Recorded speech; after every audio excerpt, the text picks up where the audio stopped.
ایک جوان تھا، مسجد میں آیا، لوگوں سے کہنے لگا روٹی کھلاؤ.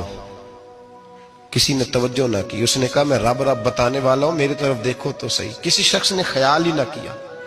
پھر اس نے کہا یار تھوڑا سوچو. نمازیوں سے کہا، اہل علاقہ سے کہا، انہوں نے کہا تیری طرح کے بڑے درویش دیکھیں. مسجد کے محراب میں وہ رب کریم کا بندہ انتقال کر گیا. جب فوت ہو گیا نا، لوگوں کا مزاج ہے، بیمار کو دوائی نہیں دیتے، جنازے پہ وقت پہ پہنچ جاتے.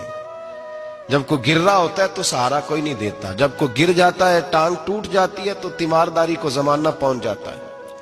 اور بزرگ، وہ نوجوان اللہ کا نیک بندہ مسجد کے محراب میں فوت ہو گیا. حضرت فضیل ابن ایاز کہتے ہیں امام صاحب نے اعلان کیا چندہ دو، کوئی لاوارث فوت ہو گیا، کفن دینا. چندہ کٹھا ہوا، کفن خریدا، جنازہ پڑا. عشاء کے بعد دفن کر کے آئے. فجر کی نماز کے لیے جب امام اور مؤذن مسجد میں آئے تو چیخیں مارنے لگے، تڑپنے لگے. دور دور تک آوازیں پھیل گئی. دنیا دوڑی آئی، کیا ہوا؟ کہنے لگے وہ جو تم نے کفن پہنایا تھا وہ یہاں پڑا ہوا ہے، اور دیکھو کفن پہ تحریر لکھی ہے. تحریر کیا ہے؟ عرش کے مالک نے فرمایا میرے